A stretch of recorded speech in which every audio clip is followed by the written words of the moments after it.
তৃতীয় শ্রেণীর শিক্ষার্থী বন্ধুরা, আজ আমি তোমাদের প্রাথমিক গণিত বইয়ের দ্বিতীয় সেমিস্টার পরীক্ষার জন্য যে অতিরিক্ত সৃজনশীল প্রশ্নের শীট দেওয়া রয়েছে সেই সৃজনশীল প্রশ্নের ৮ নং প্রশ্ন নিয়ে আজ আমরা আলোচনা করব। শিক্ষার্থী বন্ধুরা দেখো, সৃজনশীল ৮। ফয়সাল প্রতি মাসে ১২০ টাকা বৃত্তি পায়।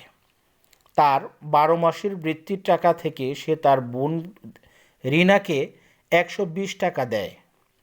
প্রশ্নটি আমি আবারও পড়ছি। ফয়সাল প্রতি মাসে ১২০ টাকা বৃত্তি পায়। তার ১২ মাসের বৃত্তির টাকা থেকে সে তার বোন রিনাকে ১২০ টাকা দেয়। কতে বলা হচ্ছে ১২ মাসে কত টাকা বৃত্তি পায়। খতে বলা হচ্ছে বোনকে দেওয়ার পর তার কাছে কত টাকা অবশিষ্ট থাকে। গতে বলা হয়েছে ৬ মাসে সে কত টাকা বৃত্তি পায়। তো শিক্ষার্থী বন্ধুরা, প্রশ্নটি সমাধান করার জন্য দেখো শিক্ষার্থী, প্রথমে আমরা লিখেছি কতে ১ মাসে বৃত্তি পায় ১২০ টাকা, ১২ মাসে বৃত্তি পায় ১২০ গুণ ১২ টাকা। তাহলে ১২০কে যদি আমরা ১২ দিয়ে গুণ দিই তাহলে হবে ১৪৪০ টাকা। অতএব ১২ মাসে ১৪৪০ টাকা বৃত্তি পায়। এরপর দেখো শিক্ষার্থী বন্ধুরা, খতে বলা হয়েছে বোনকে দেওয়ার পর তার কাছে কত টাকা অবশিষ্ট থাকে। ক নং হতে ১২ মাসে বৃত্তি পায় ১৪৪০ টাকা, বোনকে দেয় ১২০ টাকা, অবশিষ্ট থাকে ১৪৪০ থেকে যদি শিক্ষার্থী বন্ধুরা আমরা ১২০ বিয়োগ করি তাহলে থাকে হচ্ছে ১৩২০ টাকা।